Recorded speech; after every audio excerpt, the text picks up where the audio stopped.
quais são as vantagens para o médico que utiliza a telemedicina? Primeiro, substituir aquelas consultinhas de WhatsApp ou dúvidas de WhatsApp pela teleconsulta, que é a maneira correta de ser feita.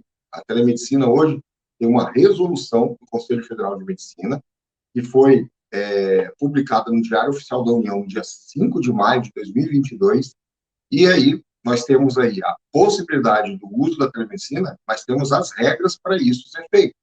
E o WhatsApp, né, ou aplicativos de conversa, eles são informais, não é a maneira correta de você fazer telemedicina. E assim também, você fazendo essas interações, você pode estar aí não só com a dificuldade, né, vamos dizer assim, de fazer o registro desse atendimento da forma correta, que é como exige a resolução, e também de não ter a possibilidade de ter o devido retorno aí do seu trabalho na cobrança dos seus honorários médicos. Então, você tem que formalizar essas interações que você fica fazendo ali por WhatsApp. E dessa maneira também, você utilizando as ferramentas adequadas para fazer telemedicina, você vai estar protegendo o seu ato médico. O segundo ponto de vantagem, né, esse é um dos que eu gosto bastante também, né, liberdade geográfica. Tá? Então, você pode atender pacientes que eles eram seus pacientes numa cidade, acabaram se mudando e querem dar continuidade ao acompanhamento contigo. Então, você mantém, né, o vínculo com aqueles pacientes. Pacientes que estão numa viagem e precisam, né, de um atendimento ou esqueceu de levar a medicação de uso contínuo, ele pode entrar em contato contigo e você consegue enviar uma receita digital também. O médico também pode acontecer do médico se mudar de cidade e aí ele pode manter ali o contato com seus pacientes, né, e ainda acompanhá-los. Então, você tem essas possibilidades. Além disso, a possibilidade também de você, né, se você está numa viagem e não quer fechar totalmente a sua agenda, você pode fazer esses atendimentos, mesmo que você esteja fora, né, do local do seu consultório, né, desde que você vá para um local reservado, né, que você tenha um espaço físico adequado para isso, você pode fazer a teleconsulta de onde você estiver. Tá? Outro ponto que é muito pertinente também, de vantagem, é a liberdade, né, no tempo. Né? Você pode reduzir o tempo gasto no trânsito, por exemplo, quem trabalha em outra cidade pode substituir, às vezes, aquele plantão que está fazendo em outra cidade pelo uso da telemedicina, então mudar a sua carga horária, né, ou prestar serviço para empresas, né, de atendimento por telemedicina, e aí deixar de ter que ficar aí uma hora e meia, às vezes, numa viagem, né? Então, você pode melhorar isso daí, você vai otimizar o seu tempo. Tá? Você pode ficar mais tempo com a família, eu mesmo atendo, né, telemedicina aqui no escritório que eu tenho na minha casa. Né? Então, é tranquilo, estou dentro de casa e quando eu tenho intervalo, alguma coisa, eu posso ir ali, falar com a minha família, estar em casa. É muito confortável isso também. Né? Além disso, a questão assim de algumas situações específicas, né? Por exemplo, uma mulher, né, uma médica, que está aí no final da gestação ou, né, acabou de ter um filho, pode utilizar a telemedicina para não ficar totalmente afastada dos seus atendimentos, dos seus pacientes. E aí ela pode manter a sua atuação.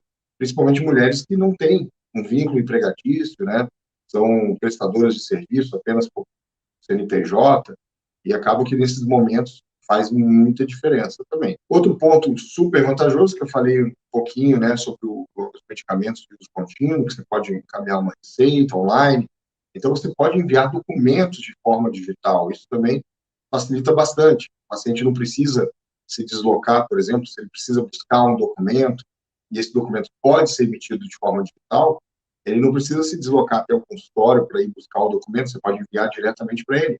Então, receitas, né, de medicamentos de uso contínuo, laudos, relatórios, atestados, você pode enviar esses documentos desde que você tenha a sua assinatura digital, o certificado digital ICP Brasil para esse documento ser válido.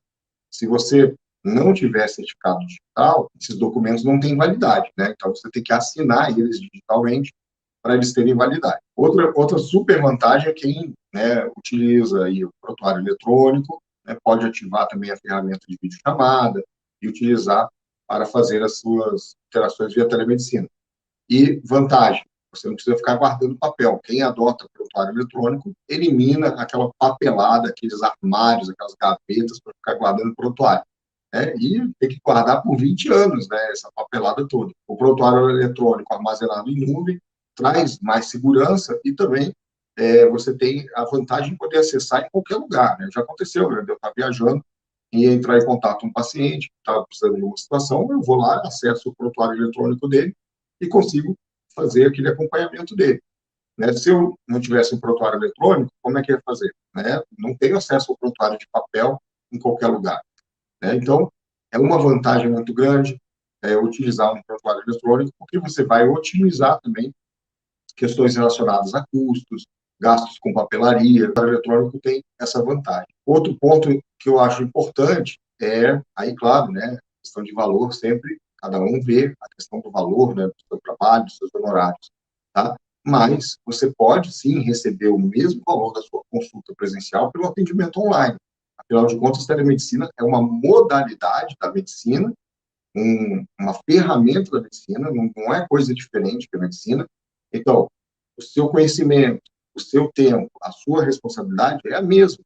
Então, os honorários pelo seu trabalho devem ser os mesmos. Né? Então, eu sou da linha que o atendimento presencial e o de telemedicina, eles devem ser remunerados da mesma maneira.